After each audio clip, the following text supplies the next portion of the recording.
चलिए आज स्टार्ट करना है बेटा इस टॉपिक का second, industrial sector.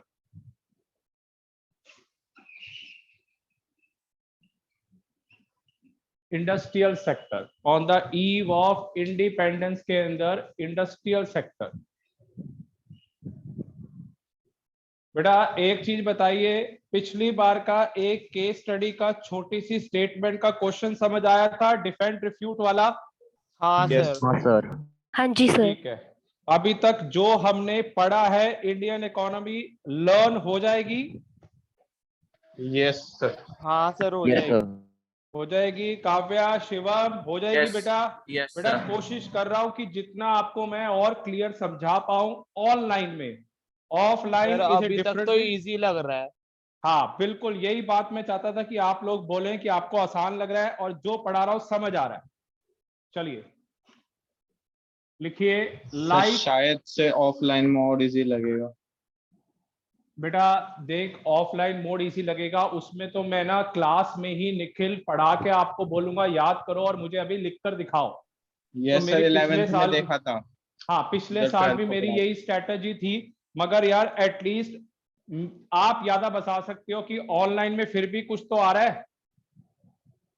Yes sir. हम डे बर्बाद तो नहीं कर रहे ना? नहीं सर। चलिए हाँ, बस ये है कि इस महीने में एक चैप्टर इंडियन इकोनॉमी हो जाए। 7-8 दिन रह गए हैं। साथ में आपका मैंने बता दिया था कि अकाउंट्स में भी नेक्स्ट चैप्टर स्टार्ट हो जाएगा। तो हम फटाफट कोर्स करेंगे, हमें बहुत बेनिफिट होगा। और बार बार सर सारे ये, हाँ जी बोलो। सर, क्या आप ये इंडियन इकोनॉमी के एक चैप्टर के बाद मनी एंड बैंकिंग करा दोगे? बेटे ये सबसे मैं पूछ लूंगा तब करा दूंगा, मुझे तो कोई प्रॉब्लम नहीं है कोई भी चीज कराने में। सर क्योंकि मेरे पेपर्स में आ रहा है वो, एक्चुअली कब है जुलाई कब में है मेरे एग्जाम, पेपर। कब हाँ है जी सर, एग्जाम? हमारे यूपी जुलाई में में भी है आ सर। रहा है। सर जुलाई में है। मनी एंड बैंकिंग में मुझे 7 to 10 क्लासेस चाहिए बस, 7 से 10। सर उतनी तो मिल जाएगी, 15-20 के तो आसपास एक है। काम करते हैं, इस चैप्टर के बाद मनी एंड बैंकिंग, फिर उसके बाद 2 चैप्टर इंडियन इकोनॉमी। हाँ ठीक है सर। सर। ठीक है ओके सर। ठीक सर। है ना? फिर आप बीच में मत बोलना किसी और का कोई और चैप्टर स्टार्ट हुआ तो। ठीक है सर। ठीक है। India could not develop a, साथ साथ लिख लीजिए बेटा, agriculture, A second industrial base,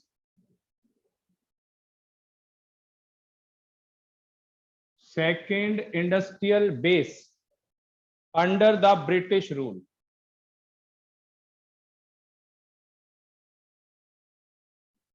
under the British rule, like India, like agriculture, India could not develop a second industrial base under a British rule. Some of the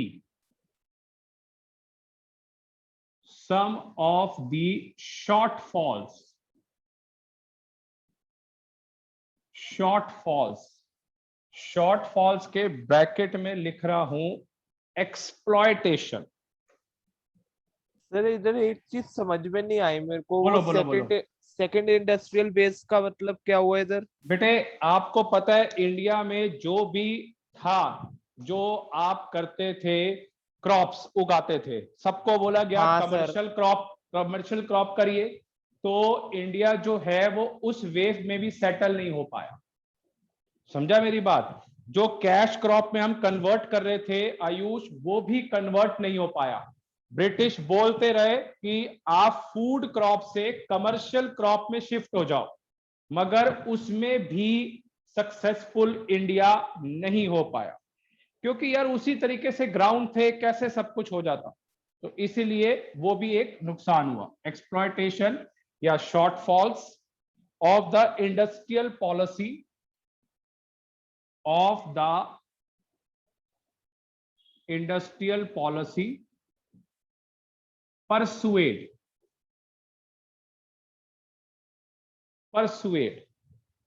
by the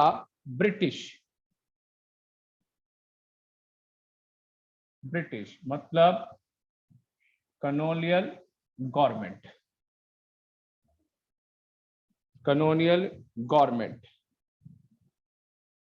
चलिए इसके भी points याद करेंगे, क्या क्या exploitation हुआ।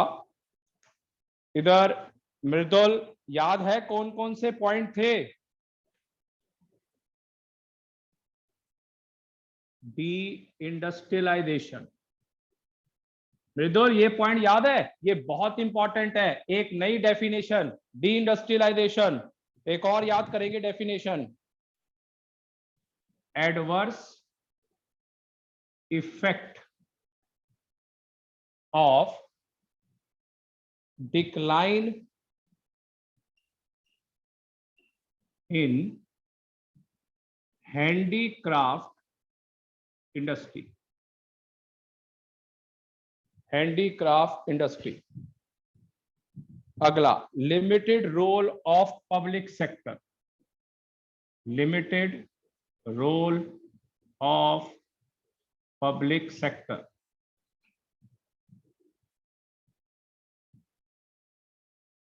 और last, lack of capital goods industries. चलिए इधर निखिल, आयुष, क्या कैपिटल गुड्स आपको याद है? हमने नेशनल इनकम में भी किया था। हाँ काव्या, सर, क्या हाँ होता सर है? याद है यस क्या होता है कैपिटल गुड्स? सर। जैसे मशीन्स वगैरह जो फाइनल बिल्कुल, पहला कंजम्पशन वर्ड लेते ही हैं। करेक्ट है। पहला वर्ड ही करेक्ट तूने बोला है। Capital goods are those goods, वो किसके लिए होता है? जिसमें हम एसेट्स परचेज करते हैं, मशीन परचेज करते हैं, उसको बोला जाता है कैपिटल गुड्स। और अभी तक मृदुल, अब तूने बोला है तो मेरे को बता बेटा, कितनी डेफिनेशन अभी तक हो चुकी है इस चैप्टर की अभी तक? पहला इकोनॉमिक ड्रेन बोला था मैंने, दूसरा शेयर क्रॉपिंग, दूसरा था शेयर क्रॉपिंग, इंडिगो, और सर अभी तक 6 हो गई है। नाम टेरेसिंग बताओ। कमर्शियलाइजेशन ऑफ एग्रीकल्चर, और एक टेरेसिंग। ट्रेसिंग, एक हाँ जी। टेरेसिंग, और एक ये 7th आ गई है deindustrialisation. Deindustrialisation 7 definitions हो चुकी हैं। हर चैप्टर की मैंने आपको डेफिनेशन बतानी है। पिछले साल से या कई साल से एक एक चीज बताता आ रहा हूं मैं, ये पढ़िए वो पढ़िए। और इसके ऊपर भी एक क्वेश्चन करके देखेंगे केस स्टडी का, जब इंडस्ट्रियल का क्वेश्चन हो जाएगा। चलिए, हो गया नोट डाउन बेटा? बता दीजिए। काव्या, हो गया नोट डाउन? यस सर हाँ जी Yes, सर। चलिए हाँ जी, चलिए, पहला डी इंडस्ट्रियलाइजेशन, डेफिनेशन भी चाहिए और साथ में थोड़ी थोड़ी, और मैं फिर बोल रहा हूं, इन सब के बारे में डीप नॉलेज आपको नहीं लर्न करनी। मेन पॉइंट्स पढ़िए, थोड़ा थोड़ा याद करिए बस। आपको पेपर में ये क्वेश्चन नहीं आएगा, आपको केस स्टडी आएगी, आपको थोड़ा सा एक्सप्लेन करना है बस। बिल्कुल तरीके से याद करिए, ऐसे रट्टाफिकेशन नहीं। ये रट्टाफिकेशन की क्लास नहीं है, ये समझ के एक्सप्लेन करना है। सेम इन बिजनेस स्टडी, आपने समझ के उसको लिखना है उसके बारे में इन यूर वर्ड्स, अपने वर्ड्स में। चलिए, पहला,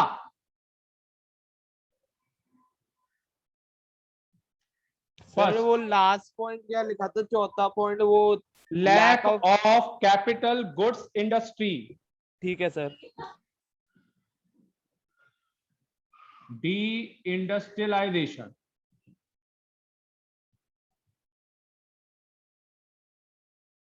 चलिए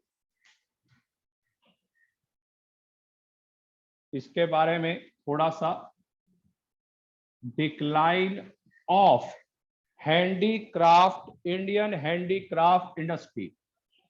Indian handicraft industry, decline of Indian handicraft industry.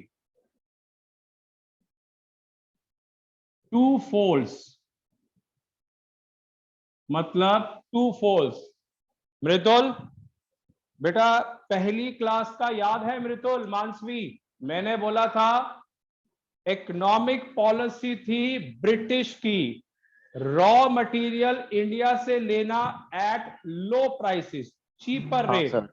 और फिनिश गुड्स मैन्युफैक्चर होके इंडिया को इंपोर्ट किया जाता था और वो महंगे एट ए महंगे। Higher price, at a higher high price. Price में। तो वही कंसेप्ट है इसमें। टू फोल्ड्स का मतलब यही है, to get raw material from India at low और चीपर रेट, लो और चीपर रेट्स। और दूसरी चीज, to sell the finish goods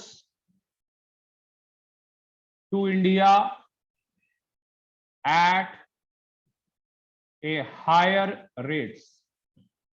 दोनों पॉइंट आ गए बेटा। इसको बोला जाता है deindustrialisation, D industrialisation.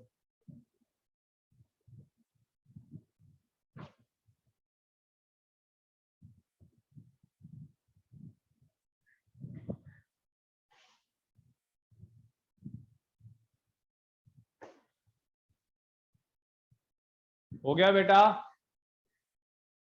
Yes sir. Yes sir. जी सर। यस सर, हो गया। चलिए अब आप मेरे को ये बताइए कि आयुष इसकी डेफिनेशन किस तरीके से आप लर्न करेंगे इसको देख के।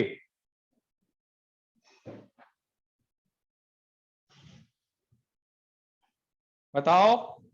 सर इधर हैंडीक्राफ्ट इंडस्ट्रीज और बाकी इंडस्ट्रीज की डिक्लाइन हो रही थी, क्योंकि वो क्या कहते हैं, रॉ मटेरियल चीपर रेट पे ले जाया जा रहा था इंडिया से, और फिनिश गुड्स हायर रेट पे मंगवाए जा रहे थे। काव्या, इसकी बेटा डेफिनेशन क्या लिख सकते हो इतने से पोर्शन को देखकर? सर ये एक प्रोसेस है जिसमें ब्रिटिशर्स ने इंडिया से रॉ मटेरियल लो रेट पे अपने पास लिए और वो और उसी गुड्स को सेल करे इंडिया को एट हायर रेट। इसका मतलब है ब्रिटिश गवर्नमेंट ने डिस्ट्रॉय किया इंडियन हैंडीक्राफ्ट इंडस्ट्रीज को। तो आप कैसे लिख सकते हो? थोड़ा सा ब्रिटिश, थोड़ा सा लिख लीजिए, British government destroy the Indian handicraft industry and no modern industrial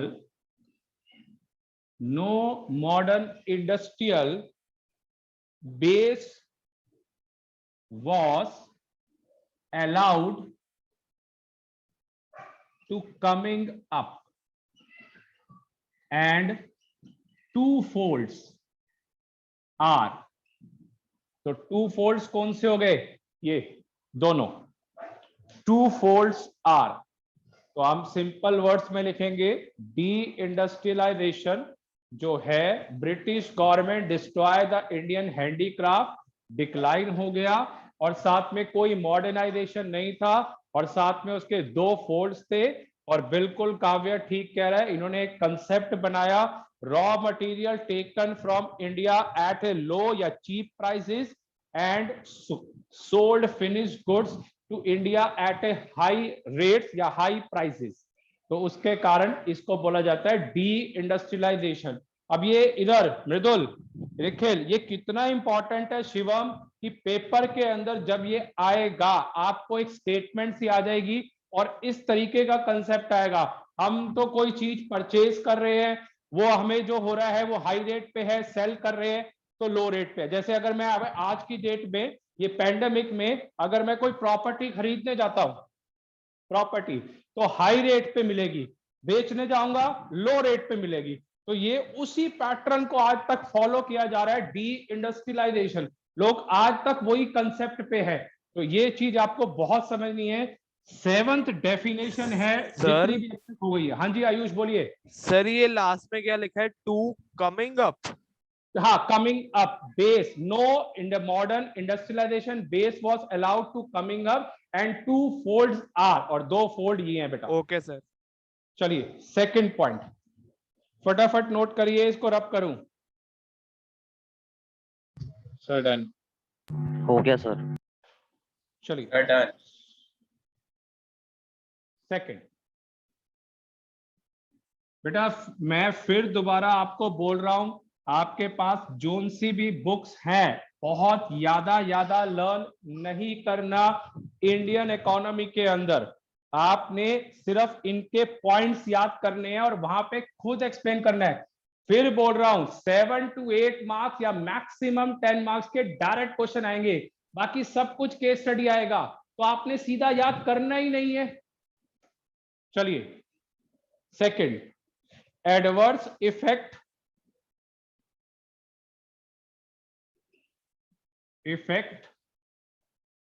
of decline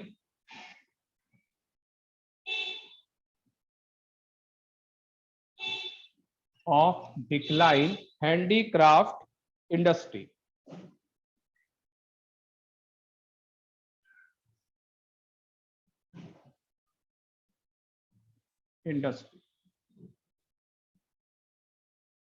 इसके भी दो कंसेप्ट,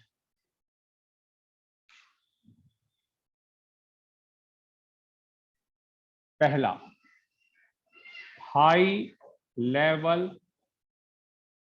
ऑफ अनएम्प्लॉयमेंट, दूसरा इंपोर्ट ऑफ फिनिश्ड गुड्स,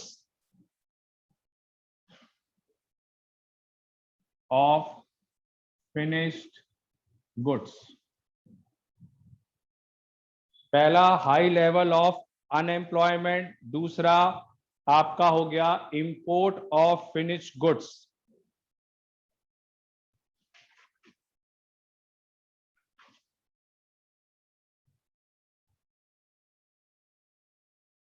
चलिए बेटा दोनों नोट कर लिए, बता दीजिए। Yes sir. इधर Yes, Ayush, sir. Yes sir. हाँ हाँ जी, आयुष, सर। इसमें आप क्या लिख सकते हो? High level of unemployment in your words. Kavya Sir, क्या लिख सकते हो? हाँ बोलिए। Sir, there was a high level of unemployment due to the decline in handicraft industries because of the two faults that हाँ were, ठीक है। sir, The- वो two faults बता देंगे अब। The population which are in handicraft industry will shift to agriculture, वो agriculture में shift हो गई, और एग्रीकल्चर ओवर क्राउडिंग हो गया और ओवर पॉपुलेटेड हो गया उस केस में, तो बर्डन क्या आ गया? विलेजेस पे ज्यादा आ गया। इधर आप बताइए बेटा, कोई और क्या लिख सकता है? मृदुल, निखिल, शिवम क्या लिख सकते हो बताइए? High level of unemployment in your words, बोलो निखिल, याद तभी होगा बेटा। सर हो सकता है जैसे ब्रिटेन से जो फिनिश गुड्स है वो इंडिया में इंपोर्ट होते थे, तो जो इम्पोर्टेंस है जो हैंडीक्राफ्ट इंडस्ट्रीज की वो कम होती गई। नहीं बेटे, इसमें आप यही लिखोगे, ब्रिटिश जो थे उन्होंने बेटा हमारी जो थी हैंडीक्राफ्ट इंडस्ट्री को डिक्लाइन कर दिया, तो आप क्या लिख सकते हैं? द ब्रिटिशर्स डिक्लाइन या exploit the Indian handicraft industry, जो हैंडीक्राफ्ट इंडस्ट्री थी, resulted and unemployment in industry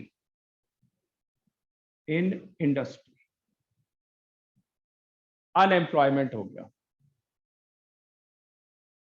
और दे आर फोर्स्ड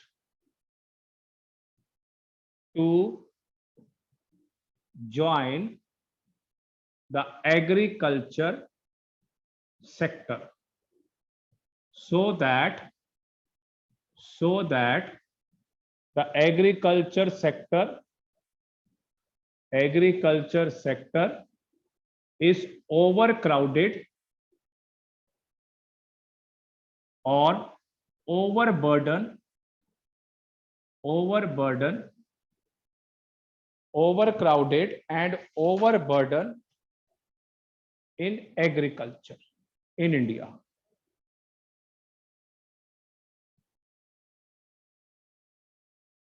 बिल्कुल अपने वर्ड्स में लिखना है कि मेरे को पढ़ते ही समझ आ जाए कि क्या लिखना है इसके अंदर।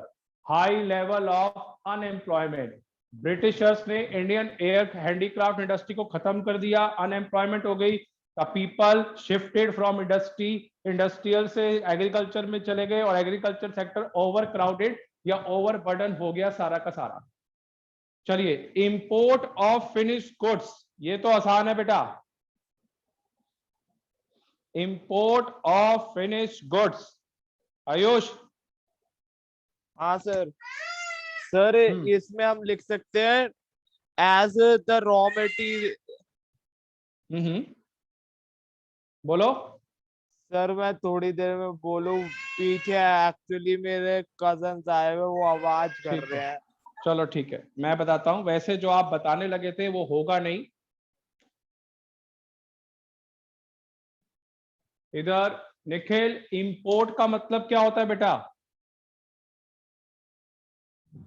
निखिल, इंपोर्ट एक्सपोर्ट का मतलब क्या होता है? सर अपने देश में बाहर से सामान लाना और एक्सपोर्ट अपने यहाँ भेजना, से वहां भेजना। भेजना। तो इसके बारे में देखिए, अलग सा है। आयुष जो बता रहा है वो स्टैंड नहीं करता। इंडिया मेड गुड्स, जो गुड्स इंडिया मैन्युफैक्चर करता है, could not withstand could not withstand the foreign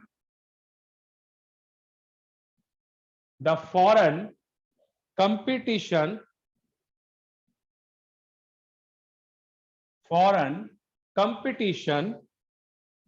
machines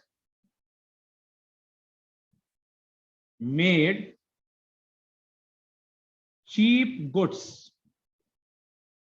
इसका अलग सा लैंग्वेज है। चीप गुड्स, जो इंडिया मैन्युफैक्चरिंग करता है वो बाहर के फॉरेन कंपटीशन में सरवाइव ही नहीं करता। तो इट एनकरेज्ड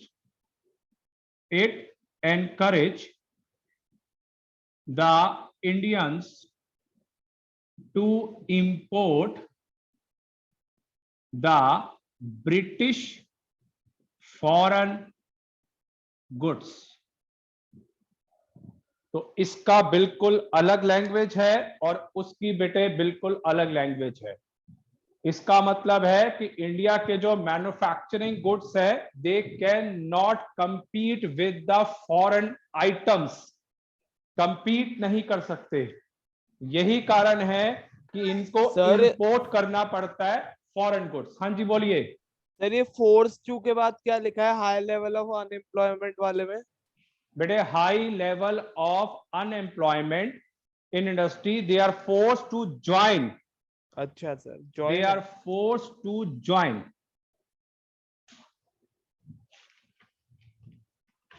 चलिए, third point,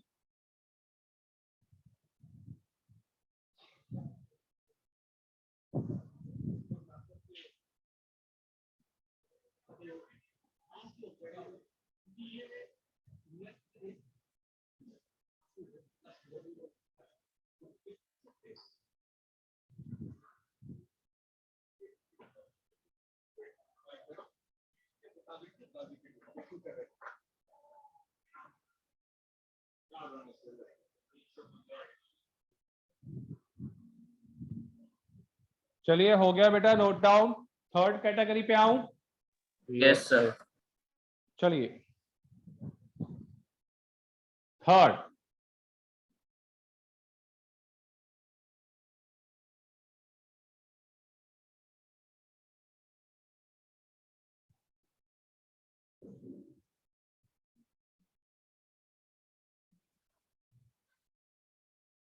third limited role of public sector.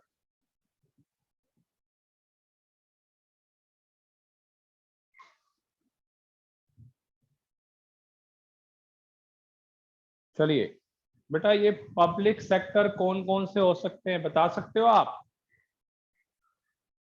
Sir railways. ठीक है,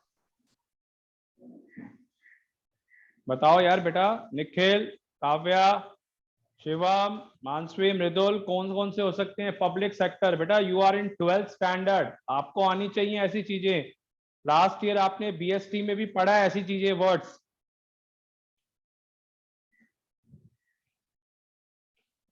नहीं पता, मैं बताऊं? मिलिट्री, बिल्कुल हो सकता है। Railway, communication, police, power generation, Government के हो सकते हैं कम्युनिकेशन, सर। पोर्ट्स, बिल्कुल ऐसे सेक्टर। अदर सेक्टर जो एग्रीकल्चर और इंडस्ट्री से अलग सेक्टर है। तो चलिए, एन अदर ड्रॉबैक, साथ साथ लिख लीजिए, छोटा सा ही है। Another drawback of new industrial sector. New industrial sector was the limited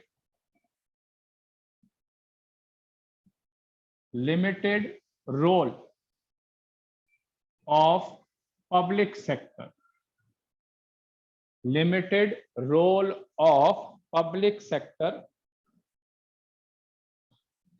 ये एक और ड्रॉबैक है, क्योंकि लिमिटेड रोल है पब्लिक सेक्टर का। तो पब्लिक सेक्टर कौन कौन से हैं? पब्लिक सेक्टर कौन कौन से हैं जिनका पार्टिसिपेशन नहीं है? लो पार्टिसिपेशन, लिख देता हूं मैं, लो पार्टिसिपेशन। पहला railways, communication, ports, railways, communication, ports, power generation, etcetera. बस ये छोटा सा कंसेप्ट इसमें लिखना था बेटा। सर मेनली इधर वो वाले लेने थे जिसमें लॉ की पार्टिसिपेशन है। हाँ, जो उस टाइम पे थे। बैंकिंग सेक्टर तो बेटा अब आया, इंट्रोड्यूस हुआ है। हाँ कॉल सर, सेंटर, वो तो ये अब सारे आया तो है। अभी आए हैं। ये तो 1947 पे इन्हीं की बातें होती थी उस टाइम पे। तो मतलब आप 70-80 इयर्स बाद एक्सपेक्ट भी नहीं कर सकते क्या होगा। अभी भी हम जो कर रहे हैं, इतनी टेक्नोलॉजी चेंज हो रही है, तो हमें आगे का नहीं पता 10 साल में क्या होगा। चलिए, आप लोगों को तो ये भी नहीं पता, मैंने क्लासों में कई बार बताया है पिछले कई सालों में, कि आपको ये भी नहीं पता कंप्यूटर्स कब आए। आपने तो सीधा यूज किया है। वाईफाई कब आया, मोबाइल्स कब इंट्रोड्यूस हुए, आपको ये भी आइडिया नहीं है अभी। बस आपको ये पता है कि how to use the mobiles and apps, मगर ये कब आए इंडिया के अंदर ये भी आपको नहीं पता। तो यही चीजें हैं कि हमें आगे फ्यूचर का पता ही नहीं है कि कौन सी टेक्नोलॉजी नहीं आनी है। चलिए, 4th पॉइंट हो गया नोट डाउन? Yes sir. चलिए शिवम, Yes, sir. काव्या, हो गया हाँ बेटा? जी सर। चलिए, 4th, lack of capital goods.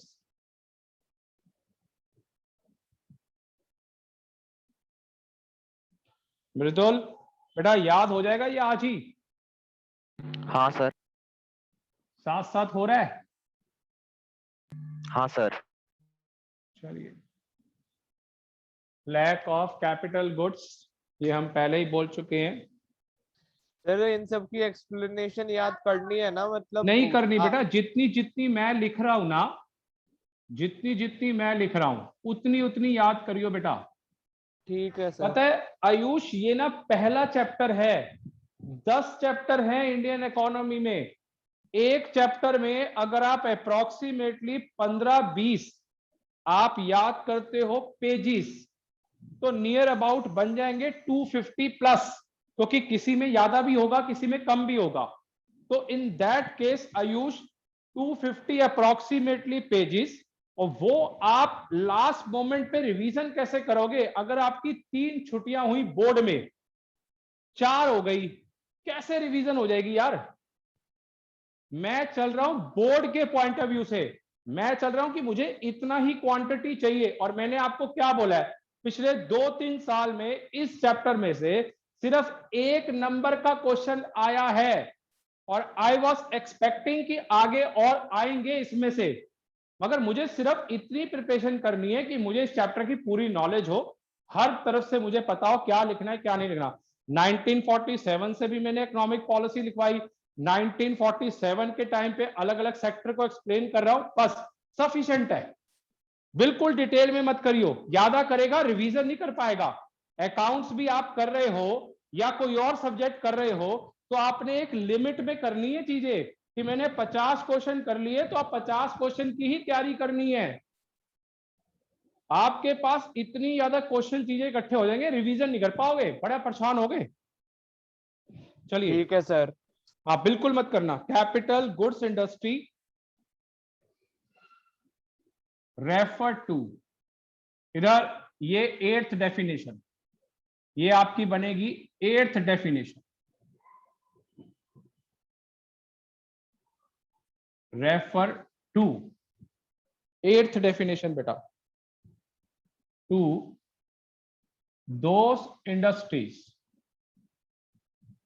those industries which can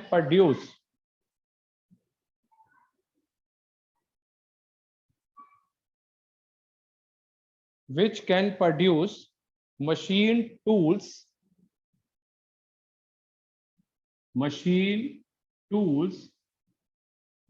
for producing articles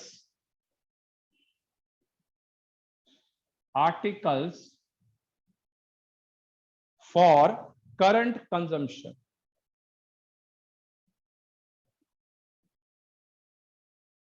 बस ये डेफिनेशन आपको तैयार करनी है। कैपिटल गुड्स इंडस्ट्री क्या होता है?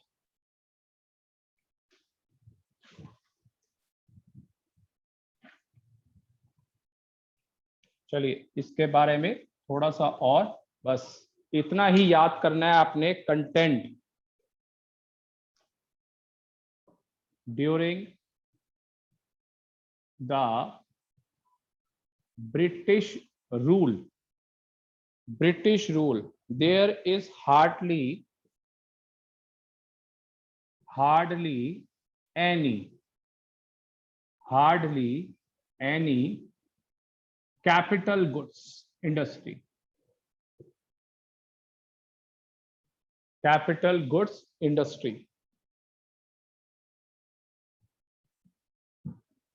Britishers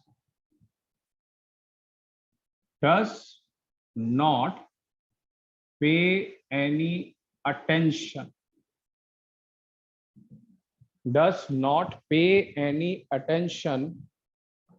for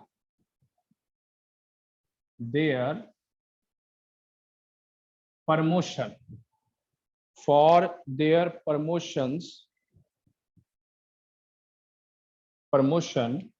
of these capital goods industry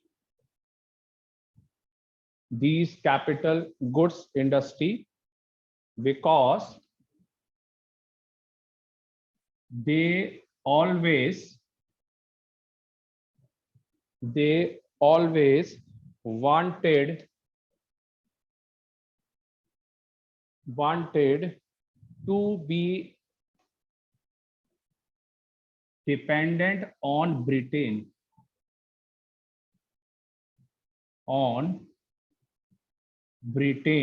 industry। बस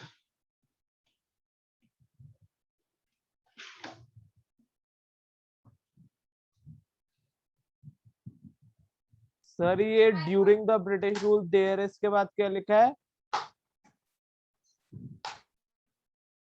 there is hardly any capital goods industry, hardly any capital goods industry। और ब्रिटिशर्स चाहते थे कि कोई प्रमोशन या इंप्रूवमेंट ना हो, ये हमेशा डिपेंडेंट रहे ब्रिटेन इंडस्ट्री के ऊपर। चलिए एक छोटा सा एक स्टेटमेंट और है, लाइन है, 5th पॉइंट। 4 पॉइंट मैंने लिखे थे, एक और आप लिख लीजिए 5th पॉइंट।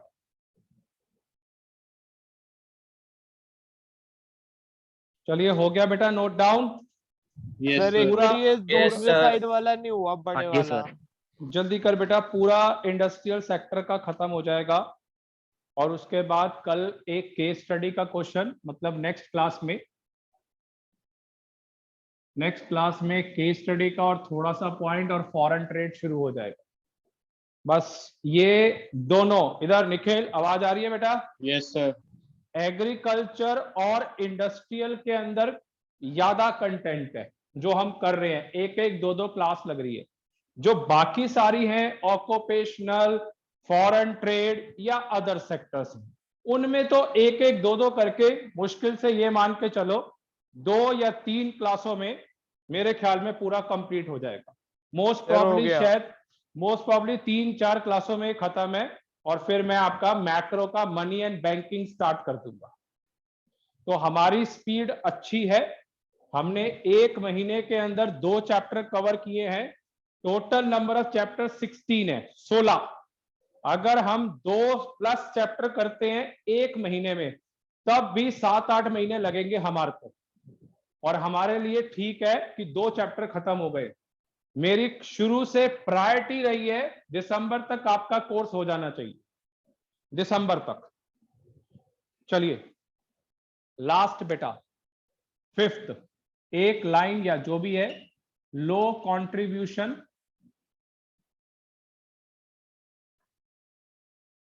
To GDP.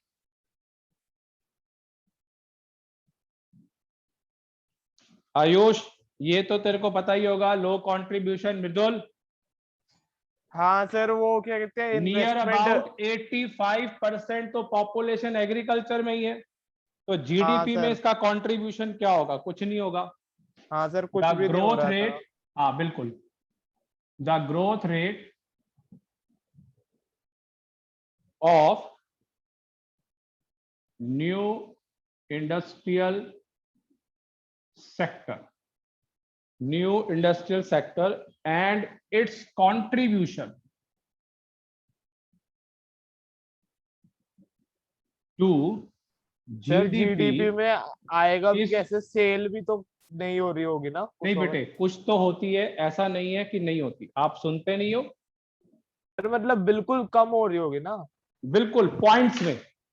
मान लो अगर मैं एग्जांपल लूं 100% है, तो नियर अबाउट 85% तो एग्रीकल्चर सेक्टर का हो गया मान लो, और उसके बाद जो 15% सेक्टर रह गए वो बाकी रह गए, फॉरेन ट्रेड या बाकी ये वाले सेक्टर्स हो गए, मतलब ये इंडस्ट्रियल सेक्टर हो गया, तो बहुत कम परसेंटेज आएगी। मगर आज की डेट में प्रेजेंटली 62% के करीब अभी भी इंडिया का एग्रीकल्चर सेक्टर है, 60% प्लस अभी भी। अदर सेक्टर्स आ गए हैं, आने वाले टाइम में हम देखेंगे सबसे ज्यादा बूम सर पे ये है। तो ऑलमोस्ट उतना है जितना ब्रिटिशर्स से आने से पहले था। बिल्कुल ठीक कह रहा है, मगर एक तेरे को ये नहीं पता, लास्ट 2 डिकेड से इंडस्ट्री और सर्विस सेक्टर बूम पे है, तो उनमें ग्रोथ हो रही है ईयर बाय ईयर, या 5 इयर्स के अंदर या डिकेड में। आने वाले टाइम में तुम देखना हर सेक्टर बढ़ेगा, एग्रीकल्चर कम होगा, मगर अभी भी इंडिया को एग्रीकल्चर सेक्टर के नाम से ही बोला जाता है। चलिए क्लास को वाइंड अप कर रहा हूं। इंडस्ट्रियल सेक्टर मैंने पूरा करा दिया है बच्चे। कल थोड़ा सा एक आधा क्वेश्चन केस स्टडी, कुछ डेफिनेशंस, और फिर हम नेक्स्ट सेक्टर शुरू कर देंगे आपका फॉरेन ट्रेड। चलिए सर ये 5th पॉइंट इतना ही है ना बस? हाँ बस इतना सा लिखना है, एक छोटा सा पॉइंट है, बस एक स्टेटमेंट आपको आनी चाहिए मगर ठीक है। अब ये आपको याद हो जाएगा सारा, मानसवी? हाँ जी, हाँ जी। चलो ठीक है बेटा, okay, that's all, next class में ज्वाइन करेंगे। ठीक है सर।